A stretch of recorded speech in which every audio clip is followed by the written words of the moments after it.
I'm David Knowles, and this is Ukraine, the latest. Today, we bring you the latest updates from Ukraine, discuss the news from the Russian Republic of Dagestan, where an anti-Semitic mob stormed an international airport, and Dom Nicholls interviews former Australian General Mick Ryan. Bravery takes you through the most unimaginable hardships to finally reward you with victory. If we give President Zelensky the tools, the Ukrainians will finish the job. Slava Ukraini! Nobody's gonna break us. We're strong. We're Ukrainians.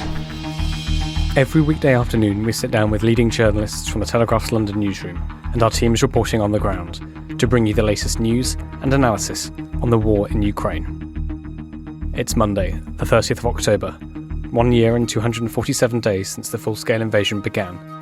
Joining me today are Associate Editor Dom Nicholls and Editor of the Central Asia and South Caucasus Bulletin, James Kilner. I started by asking Dom for the latest news from Ukraine. The Telegraph newspaper in London. Today, to discuss the latest news from Ukraine and around the world, I'm joined by our Associate Editor Dom Nicholls and James Kilner, Editor of the Central Asia and South Caucasus Bulletin. Dom, what's the latest news from Ukraine? Well, hi David, hi everybody. So let's start with overnight news. So Russian forces said to have launched 12 Shahed kamikaze drones, so the 131 and 136, and 2 Kh-59 guided missiles at Ukraine last night. This is from Kyiv's Air Force.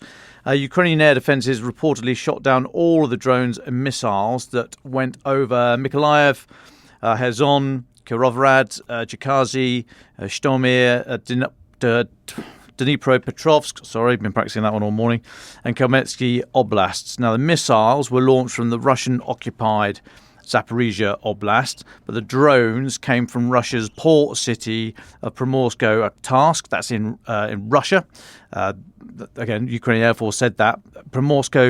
Akhtarsk is on the east coast of the Sea of Azov, about 100 k's south-southeast of Mariupol, so across the Sea of Azov from Mariupol, hit that sort of the eastern bit of the Sea of Azov, the coast there. That's where the drones came from.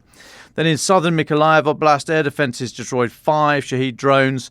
That's Governor Vitaly Kim. He's saying that on Telegram. The debris from one of them came down, caused a fire in the Bashtanka district. That's north of Mykolaiv. The governor there has reported that. No casualties reported across those strikes.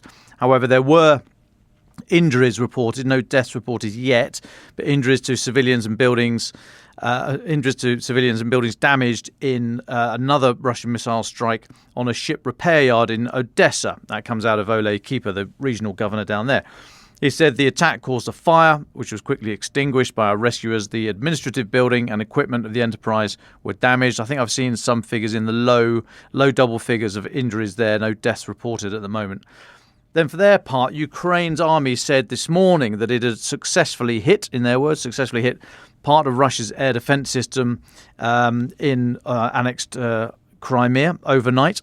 Now, social media, the army's this is Ukraine's army's strategic communications unit, said the armed forces successfully hit a strategic object of the air defense system on the western coast of occupied Crimea. There was a little bit of confusion around this. So you've got Agence France Presse are reporting, actually just in the last couple of hours, that the Russian MOD has issued a statement saying on October 30th at around 1300, that was 10 o'clock in London time this morning, 3 hours ago, an attempted attack by the Kyiv regime with 8 Storm Shadow cruise missiles at targets on the Crimean Peninsula was stopped. All missiles were shot down. Now, there are images on social media suggesting that some got through. Not that I'm ever suggesting the Russian MOD talk through their Balkans, but there are images on social media in daylight, importantly, I'll come back to why in a moment, of missile trails through the sky. It does look like some things have been hit in the sky, but there's very definitely plumes from damage on the ground. So something's got through there, and it's important that we note that during the day, because Rybar, as I've said before, one of the least unreliable Russian mill blogger channels, saying that Crimea was hit by 2 US ATACMS at 3 o'clock this morning. I mean, how on earth they know that, I'm I think they're guessing. But there's been some blasts reportedly in the early hours, the dark hours of this morning, and also later on today in daylight. Russians are claiming it's ATACMS, it's Storm Shadow, they've all shot down, blah, blah, blah. Wait, we don't know. You can't really tell, to be perfectly honest, but something's definitely got through. Then on to the sort of frontline updates. A lot of this reporting coming from ISW, Institute for the Study of War. Ukraine, they've pushed a little bit further forward in Bakhmut, so the south of Bakhmut, and in the western Zaporizhia Oblast over the weekend. That's salient in the west there. Geolocated footage published yesterday shows their forces had moved across the railway line south of Avdiivka. Avdiivka has been fought over for very heavily for weeks now. This is about 10 km southwest of Bakhmut. Prominent Russian mill blogger said Ukrainian forces had established control over unspecified positions in the west of Zaporizhia, continuing moves over the last week. Then separately, there's a lot of chatter about Russian airborne forces commander Colonel General Mikhail Teplinsky, suggestions that he's replaced Colonel General Oleg Makarevich as the commander of the Russian Dnieper grouping of forces operating in Kherson area.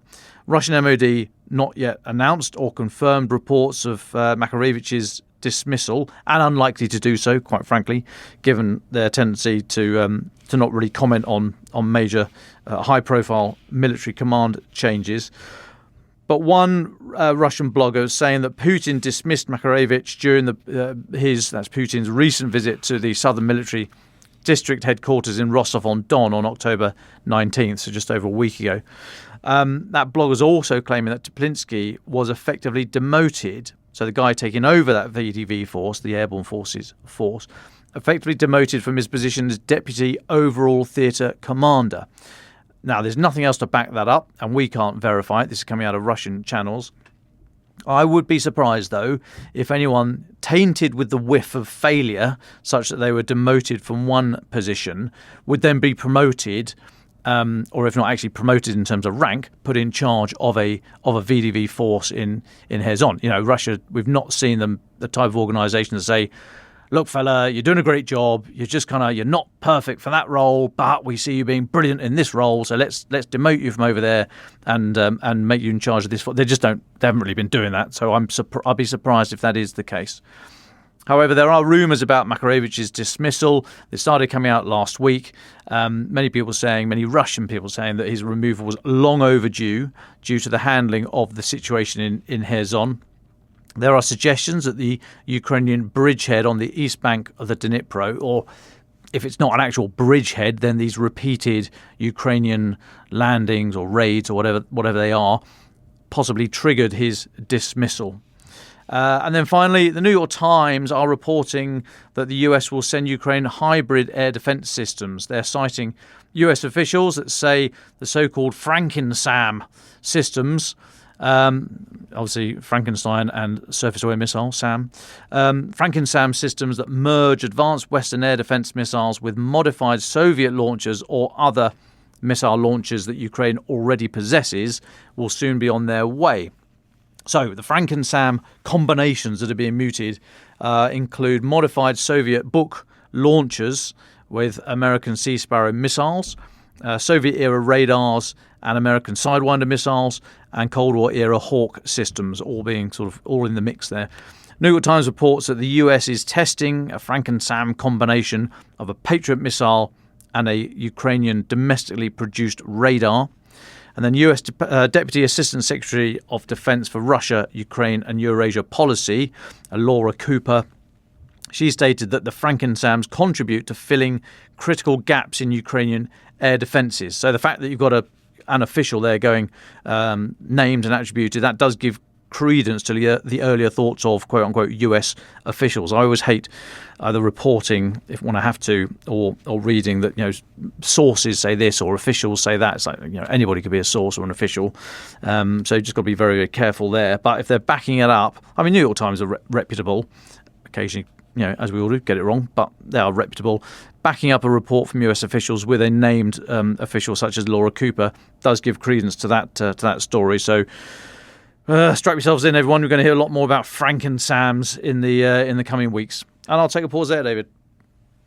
Well, thank you very much. Well, thank you very much, Dom. In the absence of Francis Sternley for today, I'll take us through just a few interesting pieces of diplomatic and political news. So Russia's Defense Minister Sergei Shoigu has said that Moscow is ready for talks on the post-conflict settlement of the Ukraine crisis and on further coexistence with the West, but the Western countries needed to stop seeking Russia's strategic defeat.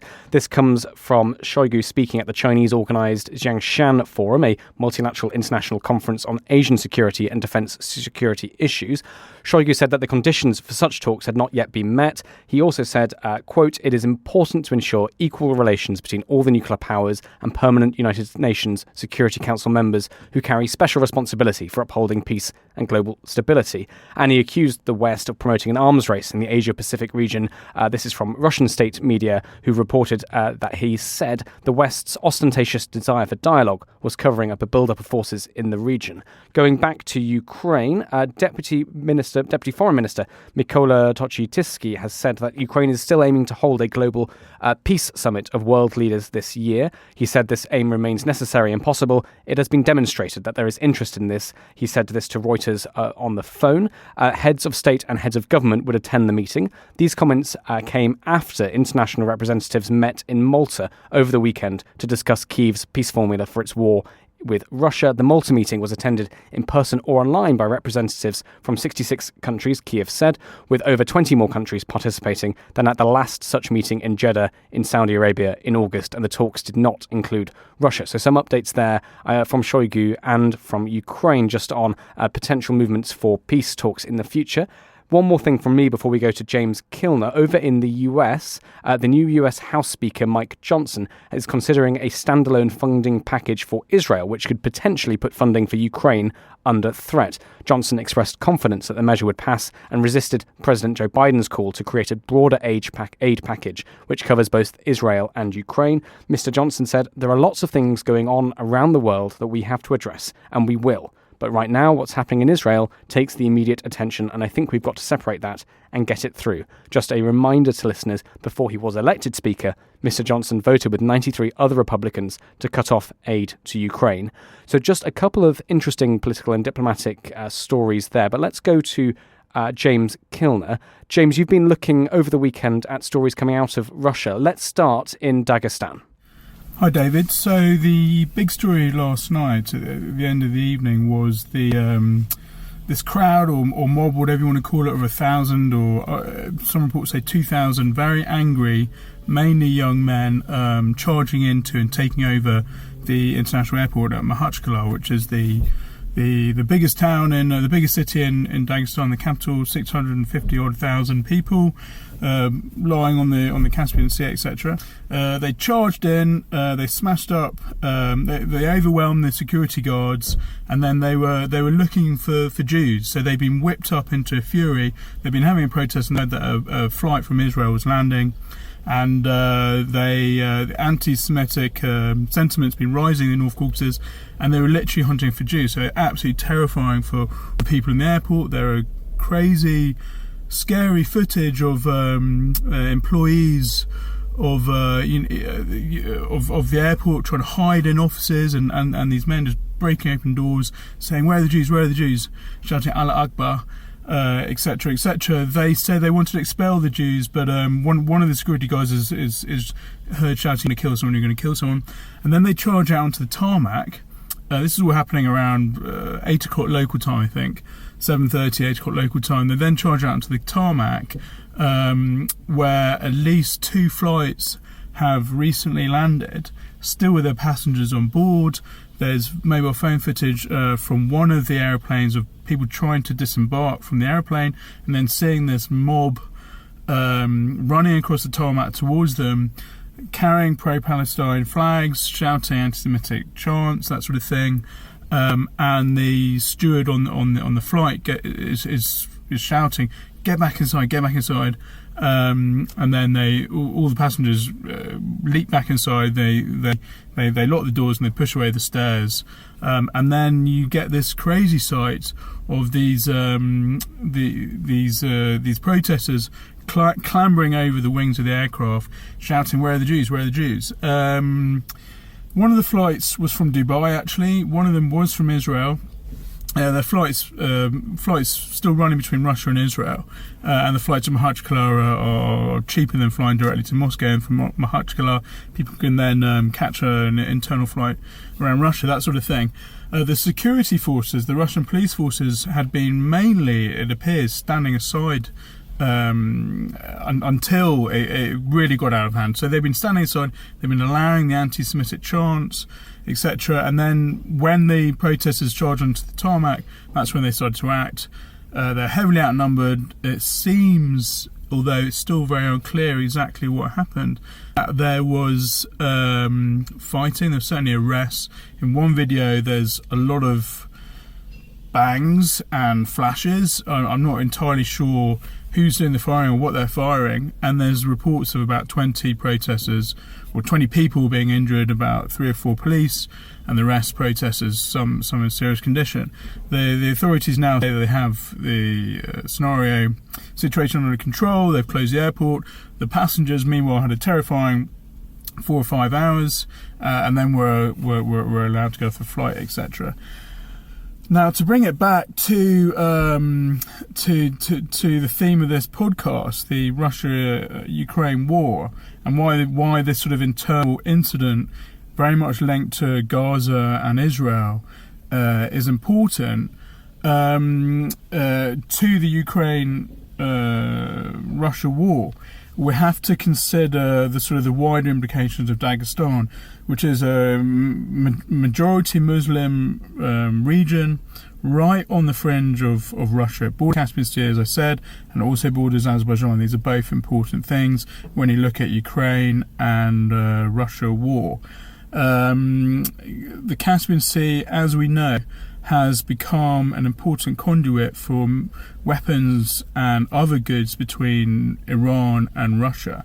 And one of the ports that has been used is Makhachkala.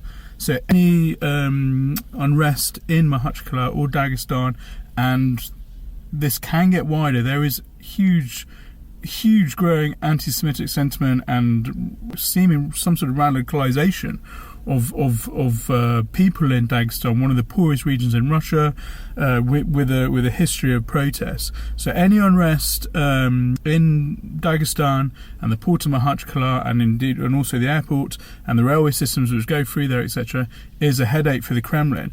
Dagestan also borders Chechnya and did also have a significant role in the sort of anti-Kremlin fighting of the early 2000s. So there's that. And as I said, it borders Azerbaijan, and the trade route from Russia through Azerbaijan, through Iran, and then to India, etc., via the Indian Ocean and Persian Gulf has become more important as the war goes on. So really important thing, and obviously very dramatic, but actually really important for watchers of the Ukraine and Russia war to keep an eye on too. Thank you very much, James, for talking us through that. One more question from me. What do you make of these anti-Semitic protests in regards to the authority of the Kremlin, the authority of the Russian state? The fact that, as you said, the police seem to sort of stand aside for quite a lot of this. What's your take on that? So when you get out into the regions of Russia, the quality of the police force really drops hugely. I mean, it's incomparable to the police forces in Moscow and St. Petersburg, where the specialist police units are there. They've got very well-trained riot police, etc. So I'm not at all surprised by the relative incompetence of the police, initially at least. It does seem that the authorities started to realise that they had a very, very serious situation on their hands, basically when it became too late and they'd lost control of the airport. I literally mean the airport was captured by protesters. And then they called in some heavy reinforcements, and then that's when the fighting started and the arrests happened. I think the importance. So the Kremlin's already trying to portray this as a the result of outside influence, etc. So they're already trying to say this is not a domestic internal problem. This is an outside influence problem, etc. etc. I very much. My personal opinion is that this is rooted in huge poverty and huge disparities in wealth and opportunities in somewhere like Dagestan. Something like 75% of the budget in Dagestan is handed down by the central government. There's very few job opportunities. It's a very poor place. The Russian army's been recruiting very heavily for its war in Ukraine in Dagestan, as it has done in lots of sort of non-core Russian regions, if you like, sort of ethnically diverse, often Muslim regions. So all these frustrations boiling over, and I think the Kremlin might find it very hard to put a lid back on it now, and it's going to take in a lot of resources, potentially very problematic. Next door, you also have Ramzan Kadyrov, the leader of Chechnya, who is coming out with some absolutely vile and crazy insult towards Israel over its bombing campaign in Gaza. And this is feeding into the growing anti-Semitic sentiment in the region, where you have Jewish cultural centres being burned, you have lots of highly injury graffiti appearing, etc. So I think the Kremlin is actually possibly starting to get worried. Putin's called a meeting this morning to talk to his main guys about this, and we'll start seeing some PR campaign, maybe some crackdown. There are already reports of special forces going from house to house looking for the ringleaders of the gangs who are looking for Jews. James, hello mate, it's Dom here. Just wonder if I could ask a couple, if I may. You said anti-Semitic sentiment has been rising in the North Caucasus for some time. I mean, has it always been there, and the lid has been sort of eased off a little bit by the Kremlin, or do you think they've been surprised by this outbreak of violence over the weekend? Because I looking at those pictures, I struggle to see how that could be. It just seems so organised, very specific place. To go to the airport and attack the plane and all that kind of stuff, rushing through the terminal. It seemed so organised. It had the hand of external, organisations for me. But I just wonder what your view is there. Hi Dom. So I'll take the first bit of that. Initially on the Jewish issue in the North Caucasus and the anti-Semitism which we've seen. So in my travels around the North Caucasus and including Dagestan, I've never come across any anti-Semitic sentiment particularly. Of course, it will undoubtedly be there somewhere, but they don't wear it on their sleeve, etc. It's also a very, very ethnically and linguistically diverse region, Dagestan. It's celebrated for its diversity and its in linguists and in ethnicity. We're talking it's a very, very hilly, mountainous region, apart from the strip of land which runs north-south along the Caspian Sea. And in these valleys and hilltop villages, they have their own languages and culture, etc. And in amongst all this have been Jewish communities. So I don't think that anti-Semitism has been a major issue in its history, although listeners may indeed want to correct me on that. It's not something I've witnessed. As far as it being organised, this mob, that's a very difficult question to answer, and I'm just not sure. I mean, I do think, and I think this is the key issue when considering this question about whether it has actually been organised by outside influences, as the Kremlin is trying to suggest. As I said earlier, Dagestan in particular, in the whole of Russia, has become like a boiling point, a sort of a flashpoint for protest against the Kremlin. When the Kremlin mobilised people, or men rather, 13 months ago for its war in Ukraine, there were small protests across Russia, and as we know, they ended up mobilising about 300,000 men. But there were very big protests in Dagestan, mainly by the mothers of men who had been taken off to war. And these protests took a lot of effort to put down. And then again this summer in August, when the power and the water was failing in central Makhachkala, there were again very big protests. So we're used to seeing these protests in Dagestan, in particular, and we do know that there's been some big pro-Palestine protests in the city. As we all know, social media is a massive accelerator. So there's big protests in somewhere in Turkey or somewhere else, and then suddenly there's also a big protest in Dagestan, and these things escalate. So and also we also know there have been other anti-Semitic attacks. So this thing has been building. The police have been standing by. It may have been organised by outside influences. I obviously don't have any information on that, but I also think there's huge potential for this to be a real sort of grassroots frustration. There isn't any direct link between Dagestan and the Arab world in particular, but there is a lot of frustrated, very angry people, and street level politics does operate in this part of the world.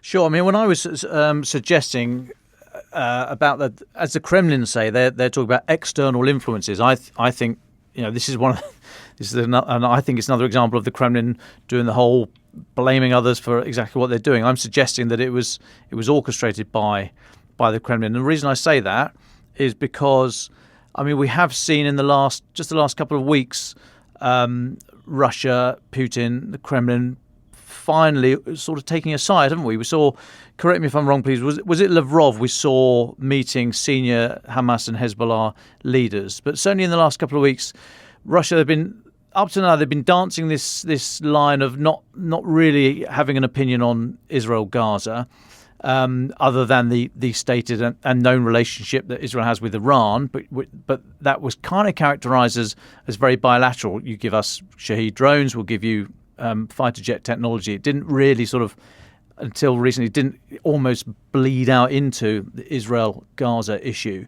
And Israel, for its part, had been very coy in full-throated support for Ukraine because large Russian diaspora in Israel and existing lengthy ties, blah, blah, blah. But it does now seem as if just in the last week or so, Putin has picked a side. And so that's why I wonder if this was organised. And separately, I wonder what that means now. If Russia has said, right, we're on the side against you, Israel, I think that's quite significant in terms of the weapon, if not the sheer quantity of supplies, but certainly the technology and the know-how that Israel would be able to transfer to Ukraine if it were so minded. No question mark at the end of that, I'm afraid, James, but any thoughts on any of those ramblings would be most welcome. Very interesting, Dom, as ever. Interesting sort of an analysis. Obviously, the Kremlin has a lot of sort of levers it can pull. I can't see any particular benefit for the Kremlin to whip up anti-Semitic, like very hard anti-Semitic, pro-Palestine sentiment in an area which it knows is a tinderbox, and as I've discussed, is actually logistically quite important for its operations with Iran, etc. I mean, you could say that it needed to show some support from the general population because it's not getting any pro-Palestine marches in any of the main urban centres in Moscow, St. Petersburg, etc. elsewhere. So you could say that if it was a Kremlin stunt, it clearly got completely out of hand, and now the local authorities are under a lot of pressure to sort it out. And the local mufti guys, the chief muftis of Dagestan, etc., they've also come out hugely against this sort of mob anti-Semitic way of doing things. They're being sensible and saying Islam is not in favour of all this sort of thing. So yeah, what we do know is we are at a very sort of precarious juncture in Dagestan, and it could have quite interesting impact and sort of resonance for the Kremlin's war in Ukraine. Thank you very much, Dom, for those questions. Thank you, James, for your answers. James, can we stay with you, just staying with Russia? Russia's economic woes, they're getting worse. You've been looking at this. What would you sum up for our listeners? Right, so really quickly, it was a very insightful moment on Friday when the Russian central bank raised its interest rate by 200 basis to 15% from 13%. So this was the highest since the beginning of the war, and it was basically the central bank admitting that it had an inflation problem. Now, this inflation problem is important to the Kremlin and is important for Ukraine watchers because it just piles pressure on the Kremlin, piles pressure on Putin ahead of a presidential election next year, and is an admission of sorts that Western sanctions and the shift to very much a war footing for the Russian economy is impacting consumers, impacting the ruble, etc., making people feel poorer. So the headline inflation figures for Russia is that prices in October and annualized inflation was 6.6%, which is up from 6% in September, and economists think it will get as high as 7.5% by the end of the year. So we are seeing rather steep price rises, and this comes at the same time that the ruble is bouncing around the psychologically important 100 ruble to the $1 mark. This mark was broken in the beginning of the month, but then capital controls strengthened it, and it's now back to 93. But you have to keep in mind that before the war started, the ruble was worth 75 against the dollar, so about 30% stronger, 25-30% stronger than it is now. So that is a really important figure. Now, this all comes off the back of the Kremlin saying they're going to double the military budget for next year. We know that they've been transforming shopping centres into weapons factories. Bakeries are building drones rather than baking bread. And the Western products, okay, they're coming through the back channels in Central Asia and the South Caucasus, but they're just not as many as there once were. So all these prices are rising, and this is, does have the potential to irritate people. Russians historically have a high endurance factor, and I would expect to see it happening again now. But this all hurts. So an important sort of side story for Ukraine and Russia war watchers to keep abreast of. I think this is going to be an issue certainly by the presidential election in March next year. Of course, Vladimir Putin will undoubtedly stand. I think he might have already announced it, I can't remember.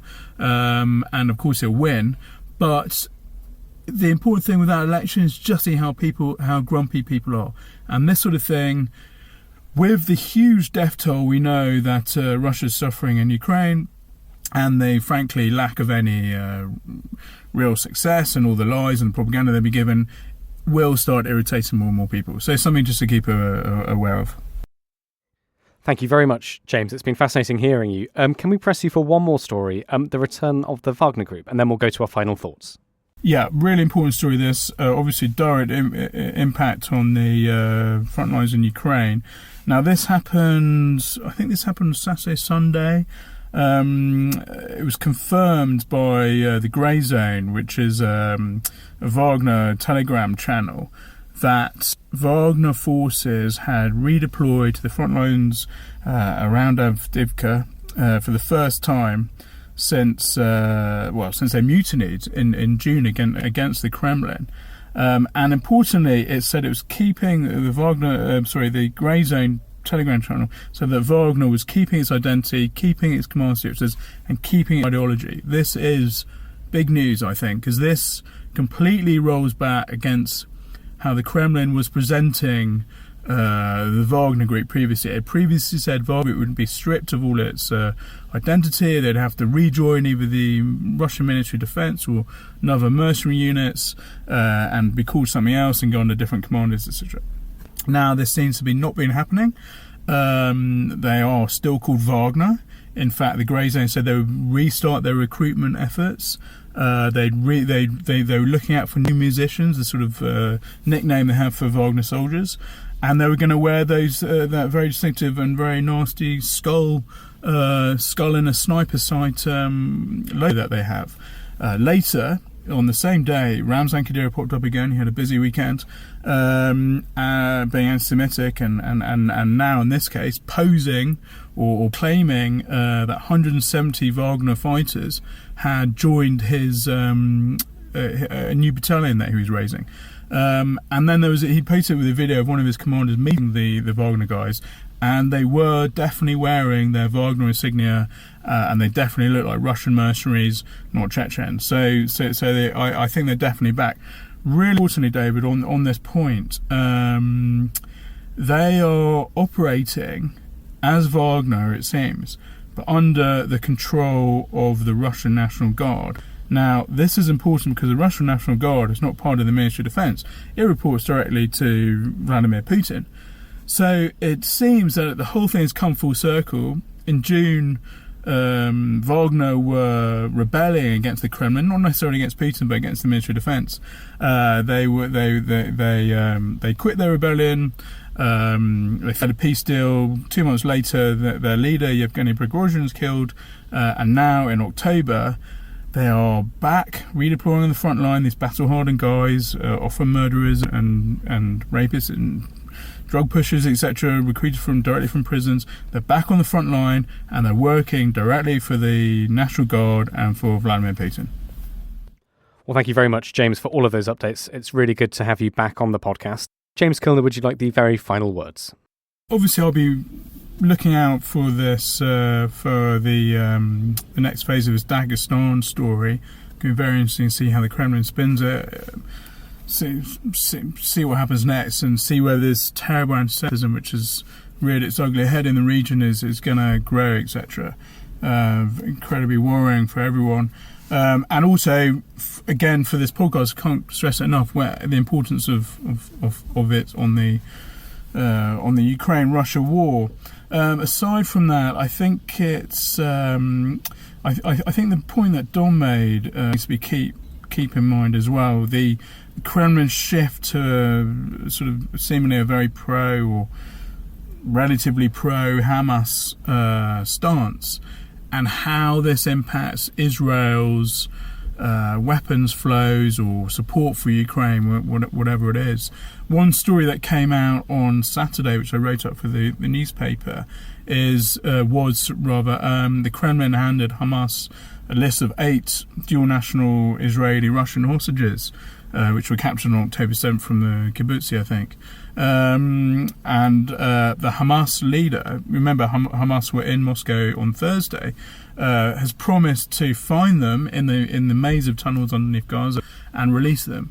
So I think that on the bigger picture international stage is an important moment to see. If that does happen, and we see the Russian Israeli hostages freed, there's 4 hostages I think have been freed so far, about 220, but if we see all 8 Russian Israeli hostages suddenly freed, then I think Dom's sentiment that the Kremlin is getting 4 square behind Hamas is hardened again. So I think that is definitely something that podcast listeners should be watching and of course listening out for.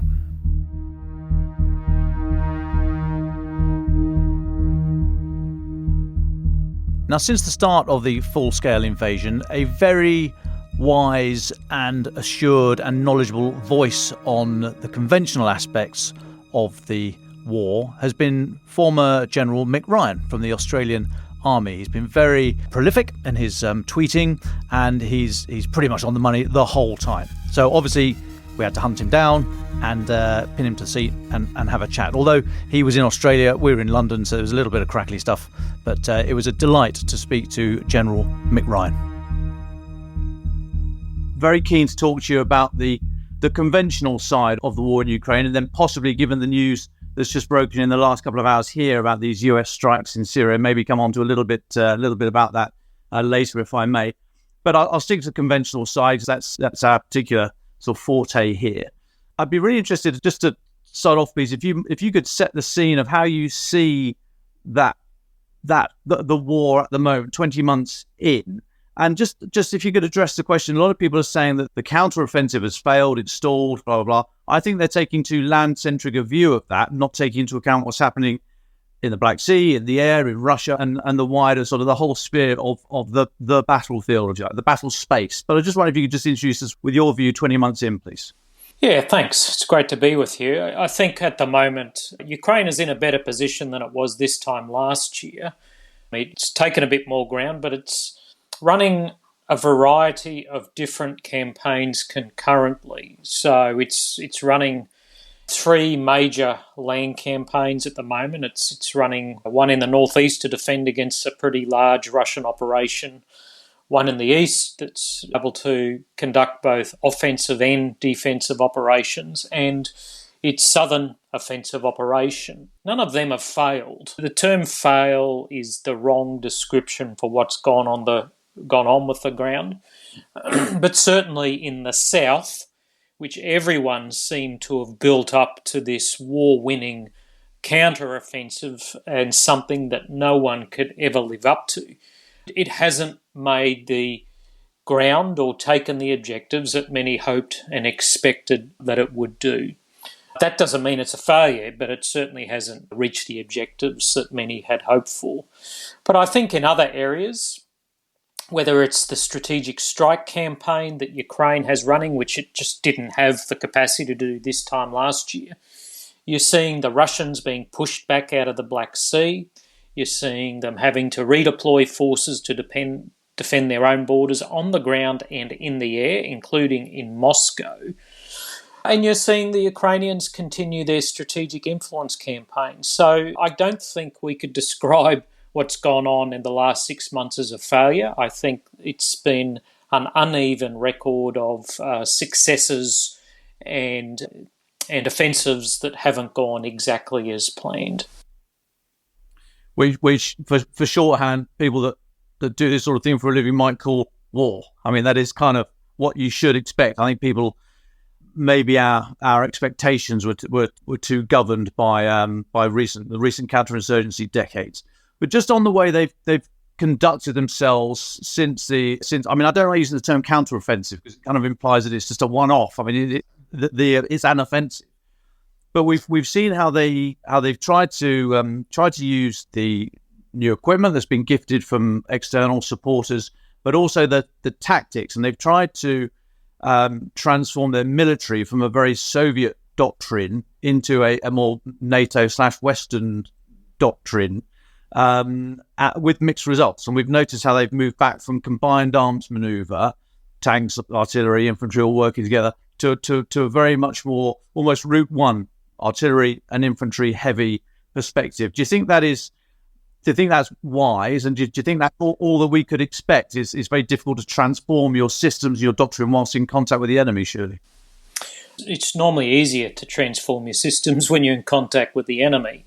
The Ukrainians have been working on the transition to a NATO organisation for some time before the war, indeed before the 2014 Russian invasion. Certainly 2014 spurred them on and there were more training missions, and 2022 with the influx of NATO equipment and munitions has accelerated that. But we need to remember that NATO equipment only makes up about 10% of their armoured fighting vehicle fleet and about 30% of their artillery. So this is not a predominantly NATO-equipped military. And I think the media miss this consistently. I think that the cultural transition is more difficult than the equipment transition, notwithstanding the great efforts that General Zaluzhny and many others are going to. That just takes time in a large organisation with decades of Soviet-era influence. I think too that we should recognise that NATO, I think there was an intellectual failure in NATO in the preparation of the Ukrainians for this counter-offensive. And the reason I say that is because there's been a lot of critique of the Ukrainians going, they're not using combined arms as we do it and all that kind of thing. The reality is the combined arms that they've been taught is combined arms doctrine that's Cold War era, that's decades old, and they were taught to use combined arms breaching equipment that basically tracks back from the Second World War in much, much lower quantities than the doctrine even recommends. And this is in the face of a modern battlefield that is extraordinarily different to the battlefield that combined arms doctrine, which is designed to take place within an air-land battle, was designed for. The ubiquitous sensors, including UAVs, mean that the detection to destruction time on the modern battlefield is an order of magnitude lower than anything any NATO military prepared for in the Cold War. And the technologies are decades old. There's been absolutely no technological development in obstacle breaching and mine detection and clearance in 30 years. And so in this environment, NATO just thought, let's teach them the normal combined arms and they'll be good to go. I mean, that is an intellectual failure, and we have to take responsibility for that. Now, I'm not saying the Ukrainians are without blame here, but I have to tell you, we had 6 months to look at what the Russians were building in the south. We had 18 months to recognise that the modern battlefield had transformed. And I have to tell you that doctrinally we have not kept up, and I think we failed the Ukrainians.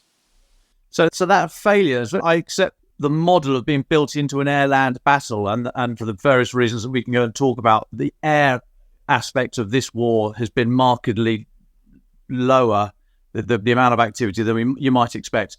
But you're saying it was an intellectual failure, NATO's intellectual failure, that has partly contributed to the situation we're in, or the Ukraine's in today. So do you think that's been addressed by NATO? Are they turning this around? Are they aware of these shortcomings and taking steps to address it? Well, you'd hope so. You know, it's a big organisation that a lot of countries invest a lot in, but at the end of the day, I think we do need an intellectual reinvigoration to have a look at this different environment we're working in. How do humans and machines work together better? What are the right tactics? What are the right organisations? The Ukrainians have been experimenting with this in the face of this very dense defensive regime in the south, where the Russians have competently executed their doctrine for the first time in the war.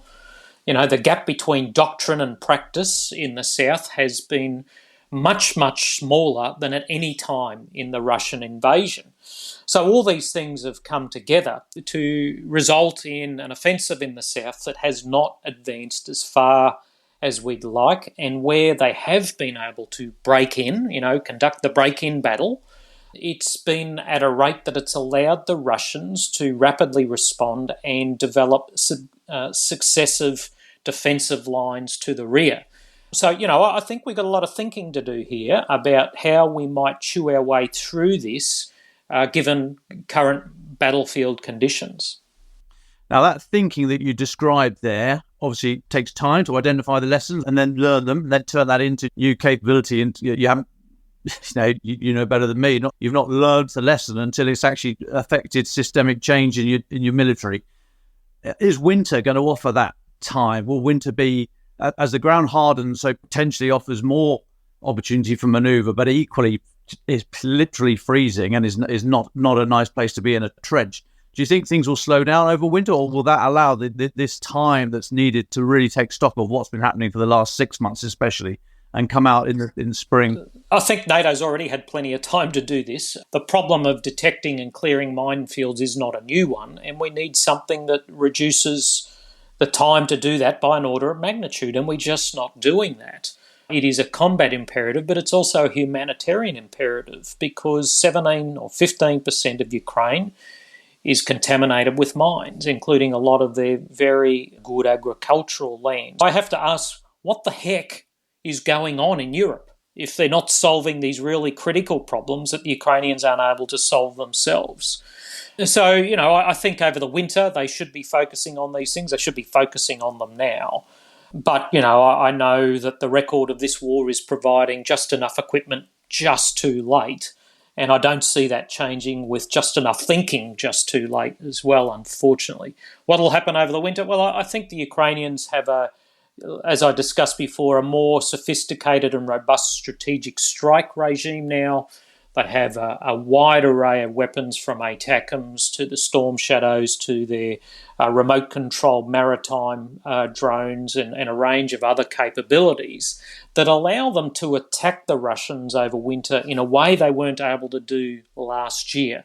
Now, I expect the Russians will once again seek to terrorise the Ukrainian people by taking out power and other targets over winter. But this time, the Ukrainians have made clear, you take out a power station, we're going to do the same to you. That is a different strategic dynamic in this winter, and it'll be interesting to see how that plays out. One of the other intellectual challenges, if you like, I think that we've seen in the last few months was the battle for Bakhmut. And it came, we have no great figures because of operational security, but we think it came at high cost to Ukraine. But clearly it was a cost they were prepared to bear.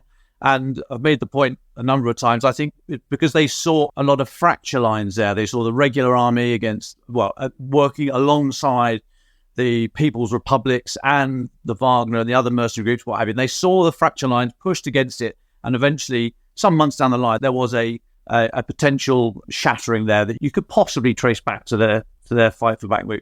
Do you see the same sort of thing happening today in Avdiivka? The Russians are fighting very, very hard.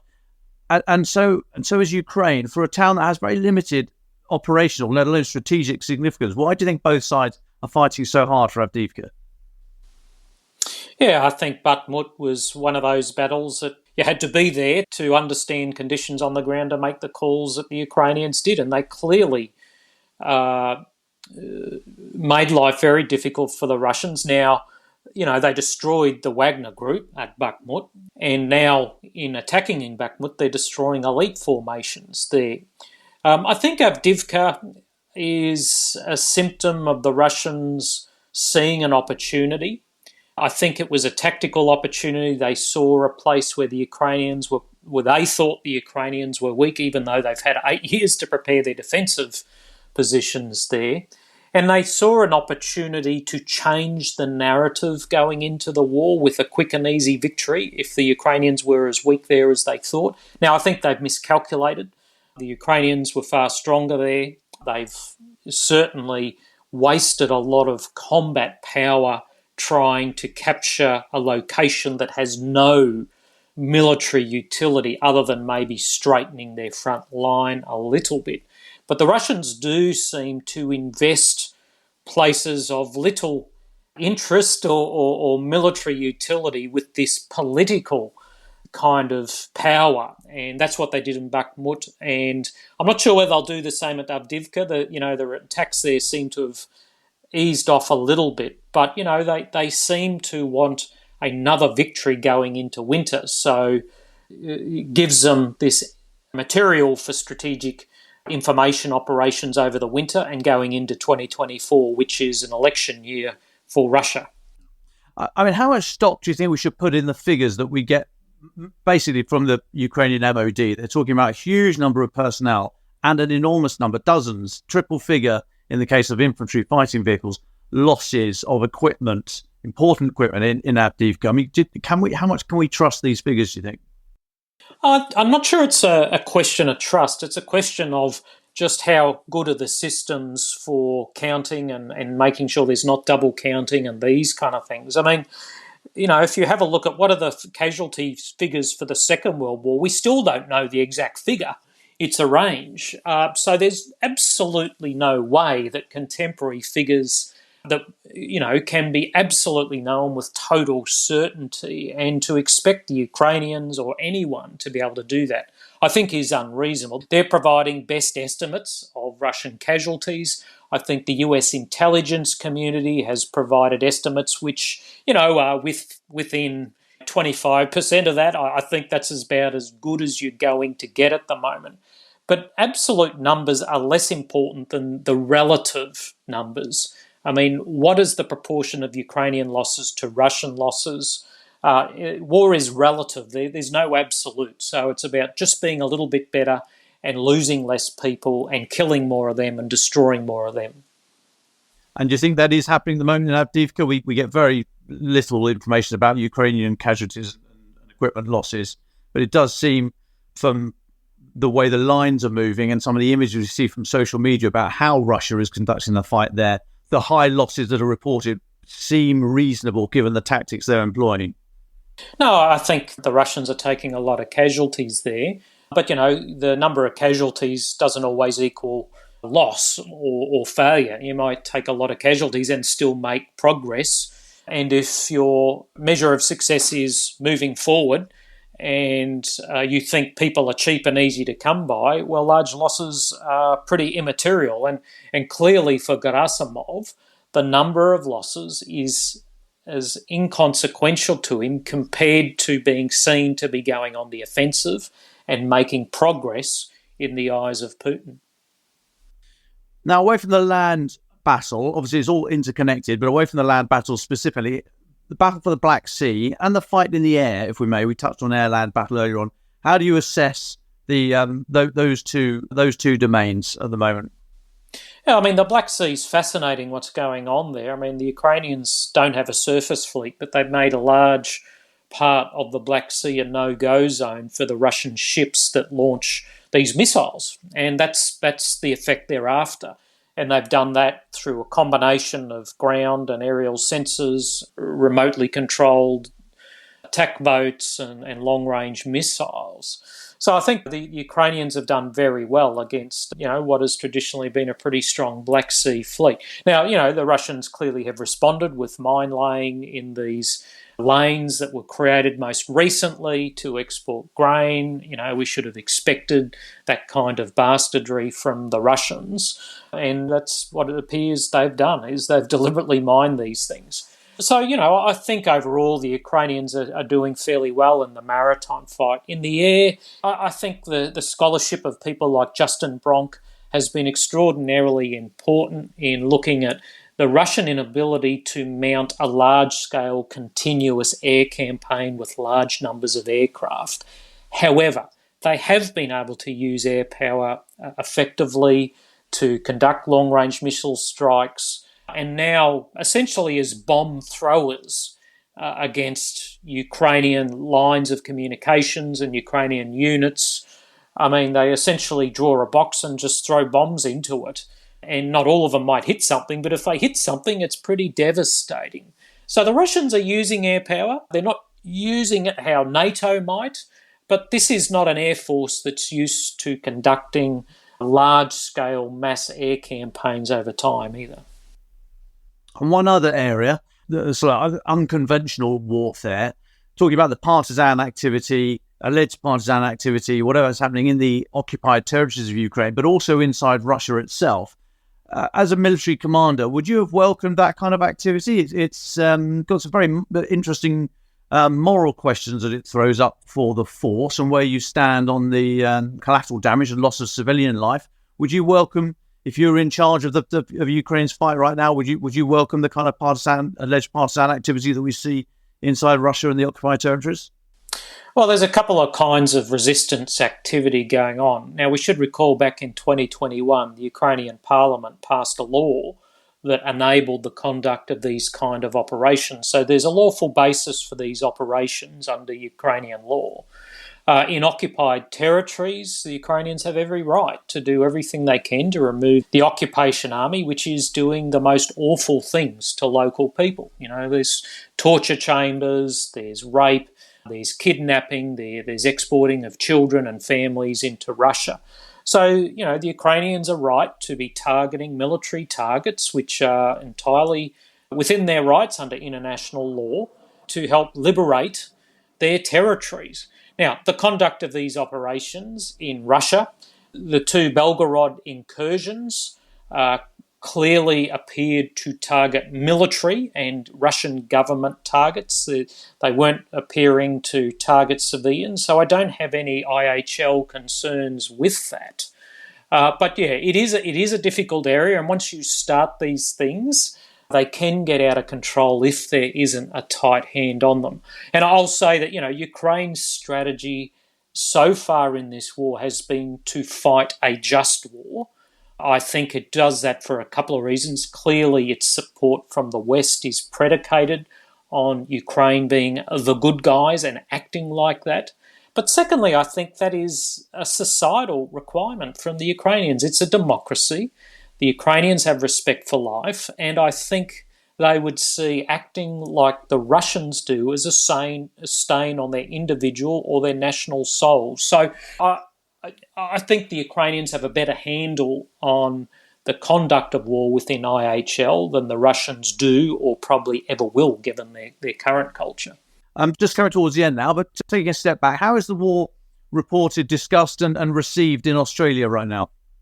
Unfortunately, I think it's very much on the back burner because of what's going on in the Middle East. But even before that, there was a trend away from paying attention to the war, unfortunately. I was listening to a podcast yesterday where an American academic was describing US society as a blockbuster society.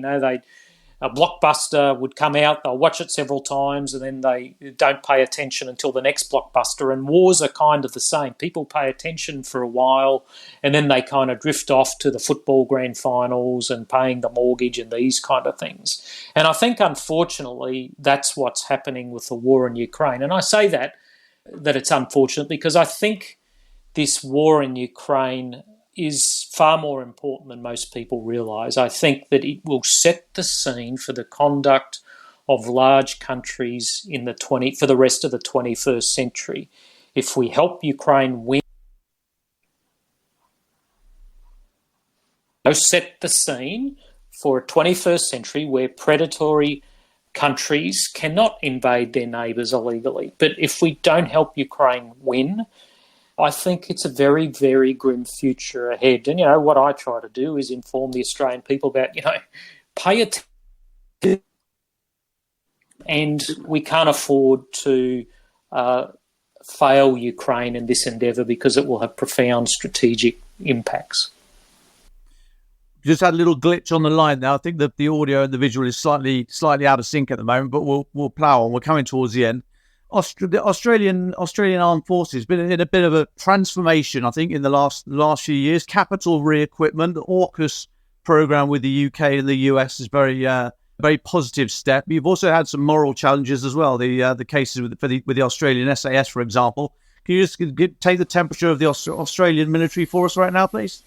Yeah. No, I think I'll start with the last one first. The Brereton Review unearthed some profound command and leadership failures in the Australian Army, in particular the Special Forces community. And those command and leadership failures have not yet been addressed. To be quite frank, rewriting doctrine and introducing a few courses and upping the rank of the Special Air Service Regiment is an insufficient command and leadership response to the worst series of war crimes in the history of our nation. 39 murders out of combat basically has seen no senior leader removed, not one. No senior leader accept responsibility or accountability. No unit disestablished or removed from the Orbat. So, it worries me that the government and senior leadership of the ADF have not yet been able to respond appropriately to that. Now, if I look at the rest of the Army and the rest of the ADF, which had zero accusations of war crimes in Afghanistan, I think the conventional force, which is the more important part of the force when it comes to deterrence, and is even more important as we move into these conventional conflicts, has transitioned to a different style of warfare pretty well. I think we've left behind the counterinsurgency stuff that we were doing for 20 years. The emphasis on conventional, integrated, joint and combined warfighting has been there for 7 or 8 years. So I think our head's in the right spot when it comes to the right kind of warfighting. I think the government's head is not in the right spot other than funding nuclear submarines that will come in 20 years Defence is flatlined. They're cutting combat forces out of the army and leaving the rest of the military with less money for maintenance and operations. So I think we've got some perilous times ahead, and I just don't see the sense of urgency out of governments to respond to what is a very profound and difficult security challenge posed by the PLA and the Chinese Communist Party in the Western Pacific. I've just pausing for a moment on the Brereton review. That was your review into alleged illegal activity by Australian special forces in Afghanistan. I mean, there's a similar process starting here in the UK, and you note the difference between the experience of special forces and Australia's conventional forces. Do you think something happened morally? Do you think something with the mission set that was given to that cadre of personnel? Do you think something happened there and it was a wider systemic problem? Are you expecting to see some of the similar behaviours from the investigation into UK special forces? I think there were cultural issues in that unit well before Afghanistan and Iraq. There were issues with them in East Timor. There have been issues with their selection courses well before this. And indeed, as the Brereton Review found, much of the problem lay with unit culture, not the deployed culture, even though that was pretty bad. And that has not been addressed. So, I think that it is a command and leadership failure by the current leadership of the ADF and Department of Defence to not get at that, to not hold senior leaders accountable, and to, frankly, leave a unit on the organisational table that should have been disestablished, just as the Canadians disestablished their parachute regiment in the wake of the appalling events that happened in Somalia. Would you, if you had the power, been in the position, would you have disbanded the unit? Yes, without a doubt. No unit should stand between the army and its citizens, and no unit should be allowed to behave like that without some consequences. And unfortunately, there's been no consequences. I'm scratching the edge of my jigsaw, but was it General Morrison, David? Was it Morrison who said the standard you walk past is the standard you accept? I thought that was a very powerful intervention. That was in regard to alleged sexual misconduct with recruits. So I thought it was a very powerful statement. That doesn't seem to have been baked into the psyche from what you're suggesting. That seems to, from the senior leadership, they don't seem to embody those principles. Was it David? Well, certainly not in the Special Forces community, and certainly not in that group in Western Australia. I mean, there was a failure of accountability.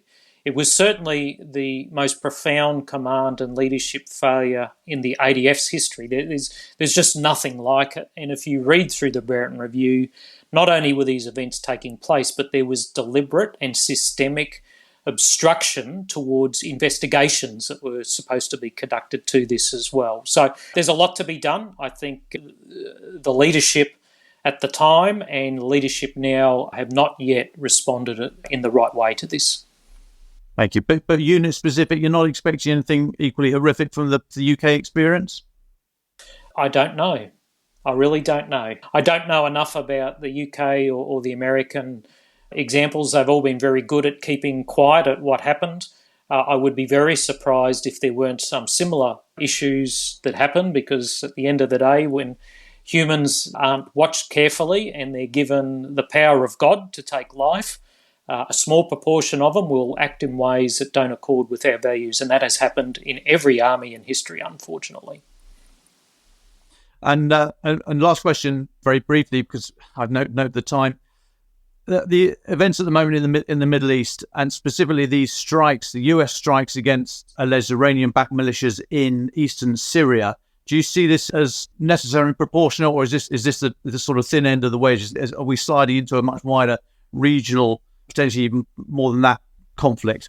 Well, I see it. The Americans are on a pretty high tightrope here. I mean, they've been attacked a dozen times, so it's about time they started smacking back. I mean, they are a superpower and they need to send a message that if you attack us, we're going to destroy you. So I welcome those strikes, and I would be surprised if there aren't more. I think the Americans will be looking at not just messaging, but also, if they have to strike, taking out targets that are a threat to them, but also potentially transshipment points for weapons that might go to Hamas or Hezbollah. Clearly, no one else wants a wider war, but my suspicion is that these strikes on targets in Syria are probably quietly, but not publicly, welcomed by many countries in the region who don't need those kind of destabilising elements there either.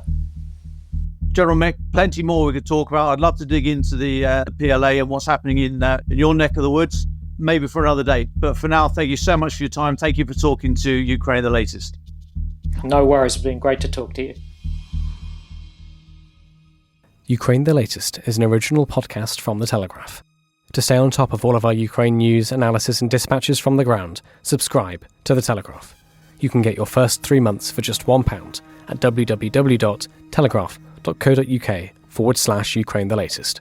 Or sign up to Dispatches, our Ukraine newsletter, which brings stories from our award-winning foreign correspondents straight to your inbox.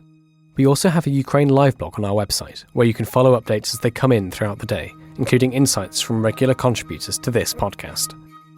You can listen to this conversation live at 1 p.m. London time each weekday on Twitter Spaces. Follow The Telegraph on Twitter so you don't miss it. To our listeners on YouTube, please note that due to issues beyond our control, there is sometimes a delay between broadcast and upload. So if you want to hear Ukraine the Latest as soon as it is released, do refer to the podcast apps. If you appreciated this podcast, please consider following Ukraine the Latest on your preferred podcast app. And, if you have a moment, leave a review, as it helps others find the show. You can also get in touch directly to ask questions or give comments by emailing ukrainepod@telegraph.co.uk. We do read every message. And you can contact us directly on Twitter. You can find our Twitter handles in the description for this episode. As ever, we are especially interested to hear where you are listening from around the world.